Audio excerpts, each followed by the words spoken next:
Juventus against Salernitana. It was an absolutely wild affair. And I mean wild affair. This might have been my favorite game to watch this past weekend. So Juventus obviously went a goal behind thanks to Candreva on the 18th minute. It was a cracking goal, lovely cross, obviously wonderful finish. I think Cuadrado could have done a bit better there. And then Piatek got the goal in the second half to make it 1-1 before it started to get really interesting. Bremer, of course, little bit interesting. What's going on with this? It was crazy to see Juve so far behind in the game, then pull a goal back, Michael, and then at the end to have the drama of having an equalizer, obviously a strange penalty kick, and then a winning goal that was then given away. I mean, taken away from video review. What did you think of the overall game from Juventus, first and foremost, before we even get into all the craziness at the end? Look away, Juve fans. Your team is in massive trouble. It's desperation hour. I saw a team that's desperate. The game against PSG, you can write that as a one-off potentially, but this is a team that has no life, no belief, and when that Milik goal went in, it was almost a lifeline for them. It's almost as if their season depended on it. Max Allegri, I think he's on the hot seat. We've already set a coach on the hot seat, Nigel. You're 1 for 1 on that count. Nigel. Yes. Crazy game, mate. I know there's been a lot of action. It's been difficult to follow everything, but Max Allegri, at one point in this game, I'm following my Serie A pundits. I've got Matteo Bonetti, Marco Messina, even our Poppy Miller, my co-host on HQ, you know very well, all criticizing Juventus. They seem to think that Allegri's on the hot seat. Not a good result at the end, finishing 2-2, but Juventus right now, not themselves. Yeah, you'd have to say he's definitely on the hot seat. I think for a club of Juventus stature and what their history and what that club is about, these results are not good. You know, they really are. They seem really off the pace. You've got other teams that are doing ever so well in the likes of Napoli from out of nowhere that's surprising a lot of people this year. You've obviously got the usual of the Inter and the AC and also Roma with the rebuild kind of on the Jose Mourinho. Juventus just look like they're nowhere near about it. And for a club that big with such history as well in the Champions League, let alone in Serie A, you would have to say he definitely is on the hot seat. And you'd have to say also it's because of the caliber of managers that's available. Let's not forget, club legend Zinedine Zidane is still out there available for a job and opportunity. And I think if they try to get the likes of Zinedine Zidane in, you know they'll give him a windfall of kitty to help him to bring back Juventus the way he needs to be. Maybe it's a time, I would say, for Juventus for the changing of the guard, because Allegri's been there for so long now. And, you know, this is his, second swan song there at the club? Yes. And it just doesn't seem to be working out for him there. Maybe it might just be that Juventus head into a different direction now.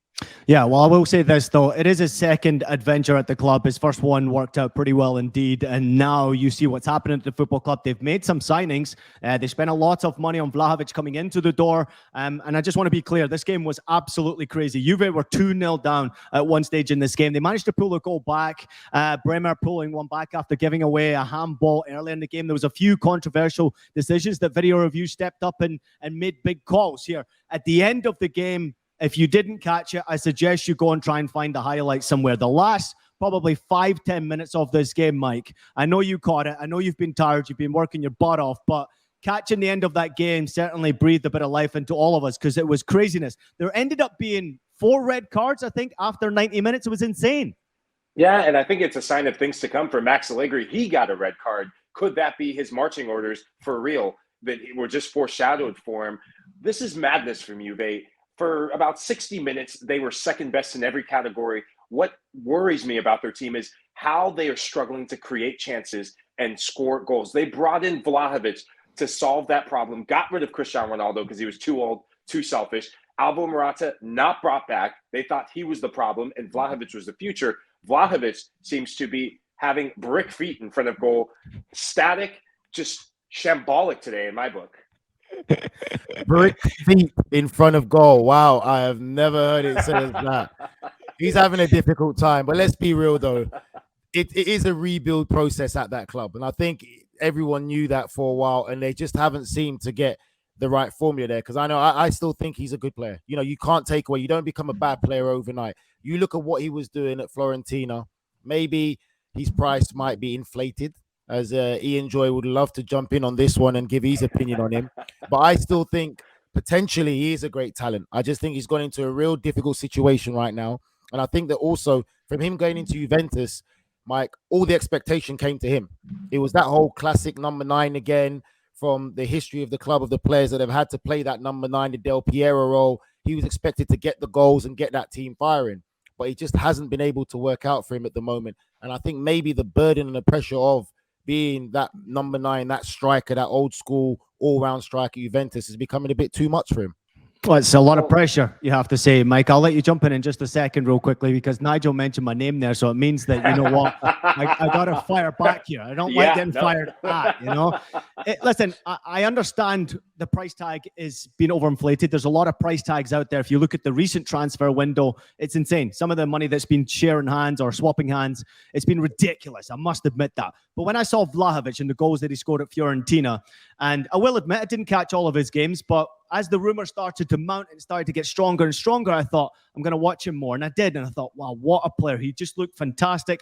But when you arrive at a big club, right, you arrive at a big club with great history and you're the man responsible to try and get them back to the top of the table, it's very, very difficult to do indeed. So I'll come back on in just a second. My camera's just switched off, but I'll let you take over, Mike. What do you think about that? I think this is a striker who thrives on service. At Fiorentina, he was getting the quality service that he needed. Last season, he was getting quality service, but him and Alvaro Morata were running into each other's spaces. Now that he's the main man, you saw what he could do having the likes of an Angel Di Maria.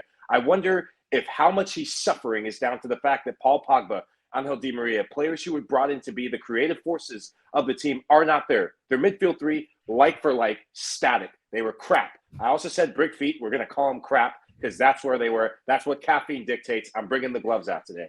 I love it. Nigel, anything to wrap up? I like this new energy from, I like this new energy from Mike. I think that I can finally say that Mike is not in that participation trophy era. He calls it how it is. Very un-American of you, but yet. Oh, I knew that was coming. You're right. I think for me that you're right, Mike. You made a very good point. Paul Pogba is a big part. They brought him in for that reason, to be that creative genius, that creative kind of artist that Juventus have been missing and need. And I think that he will thrive off the service that Paul Pogba can produce. But the problem they've got right now is Paul Pogba is injured, and not just he's the Serie A season for Juventus. It's also a doubt for the World Cup for the French national team. Yeah, well, he's not the only one that's injured for Juve right now. They're dealing with a ton of injuries. Not easy, but just wondering whether or not they can try to get these consistent results back and really mount that challenge at the top of the table again. Next up for Juventus is a home game against Benfica in the Champions League before a trip to Monza next weekend.